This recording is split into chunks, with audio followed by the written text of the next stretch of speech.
Over the restless waters of the South China Sea, two American military aircraft went down within minutes of each other. It was Sunday afternoon, October 26, 2025, a day that began like any other routine patrol for the U.S. Navy, but quickly turned into a scene of chaos and alarm. An MH-60R Seahawk helicopter and an A-18F Super Hornet fighter jet, both part of the air wing aboard the USS Nimitz, crashed less than 30 minutes apart. No lives were lost, but for a fleet known for precision and discipline, losing two aircraft in one mission is a serious matter. According to official statements from the U.S. Pacific Fleet, the Seahawk was the first to go down, around 2:45 p.m. local time. It had been conducting standard flight operations, most likely a maritime patrol or training run near the carrier group. Then something went wrong. Whether it was a mechanical failure, sudden wind shear, or systems malfunction, the aircraft lost stability and plunged into the sea. Aboard the USS Nimitz, alarms went off instantly. Rescue crews launched within minutes, racing across the waves. All three crew members were found alive, floating among debris, and were quickly brought back aboard the carrier for treatment. But the relief didn't last long. Barely half an hour later, around 3:15 p.m., a second mayday echoed over the radio.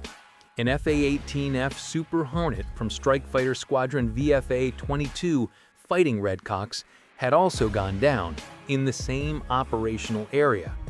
Both pilots managed to eject seconds before impact, their parachutes visible against the gray horizon. Search and rescue teams located them soon after.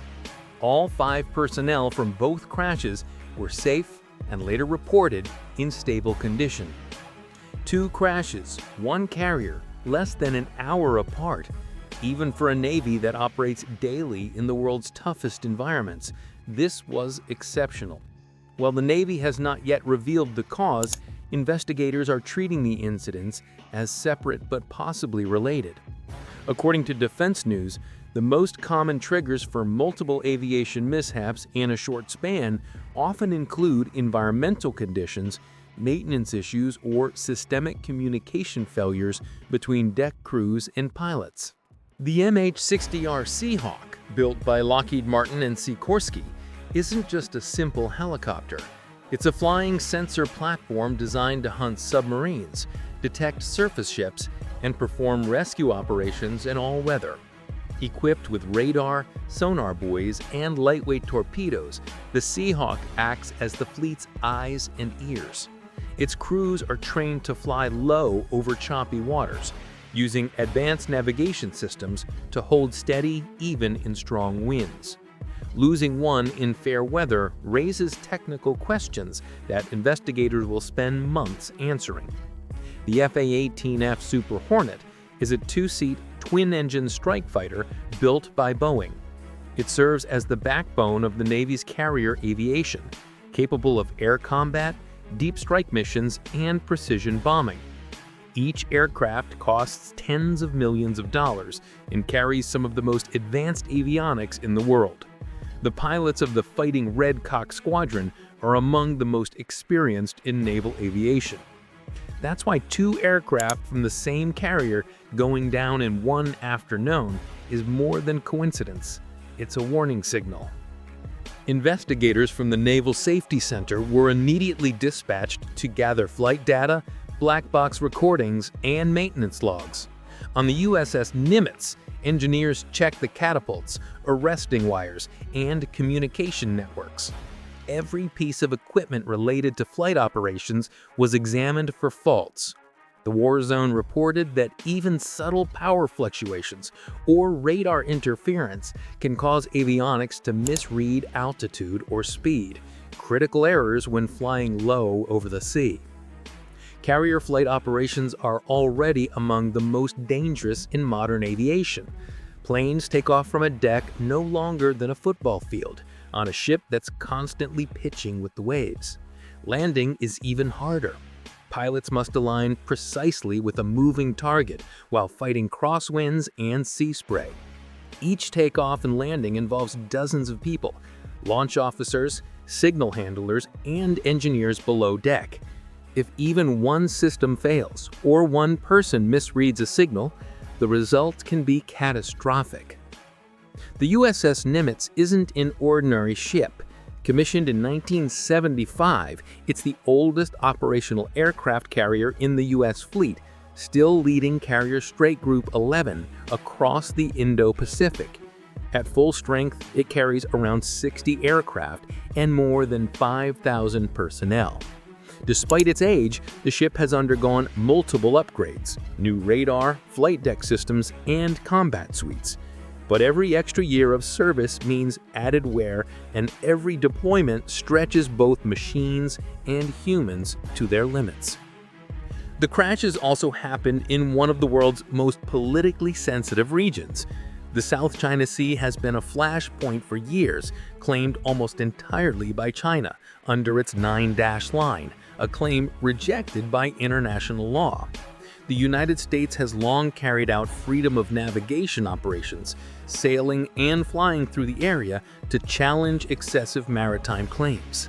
According to James Defense Weekly, the presence of the Nimitz in the area is part of Washington's ongoing strategy to reassure allies like the Philippines and Vietnam, and to remind Beijing that the sea remains open to all. But even routine patrols here are loaded with risk. Chinese ships and aircraft frequently shadow U.S. forces at close range. Sometimes only a few seconds separate a normal encounter from a dangerous incident. Analysts warn that any mid-air collision or mechanical failure could be misinterpreted, sparking a wider diplomatic crisis. After the crashes, the Pentagon emphasized that both incidents were unrelated to hostile activity. Still, the timing and location drew attention. Beijing state media was quick to highlight the event, portraying it as another example of U.S. military overreach. In Washington, officials downplayed those claims, insisting that operational safety, not politics, was the main concern.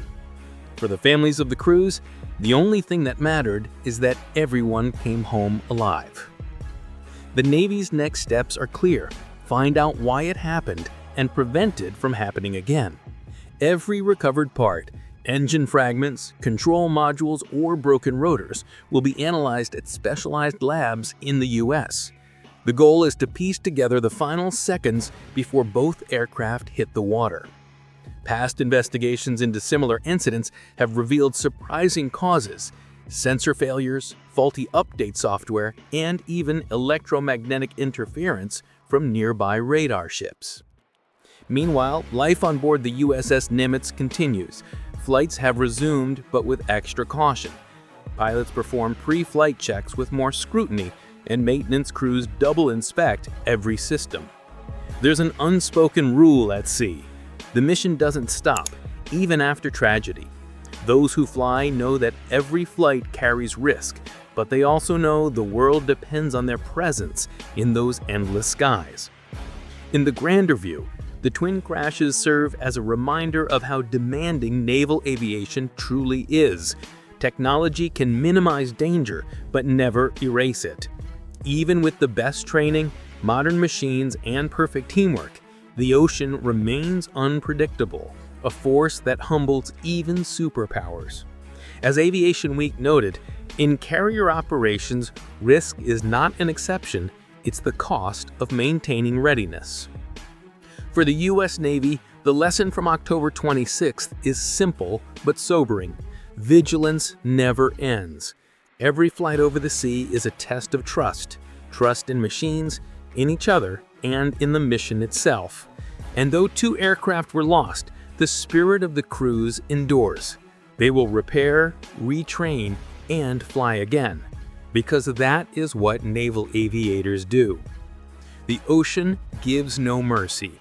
It doesn't care about ranks, flags, or technology. It challenges every pilot who dares to cross it. And yet, they keep flying, knowing that the world's peace and balance often depend on their courage in those endless skies. In modern warfare, victory isn't about who fires first, but who keeps flying after the storm. And in that sense, even after October 26th, the sailors and pilots of the USS Nimitz remain what they've always been, the quiet guardians of a fragile peace, facing the horizon, ready to rise and ready to fly again.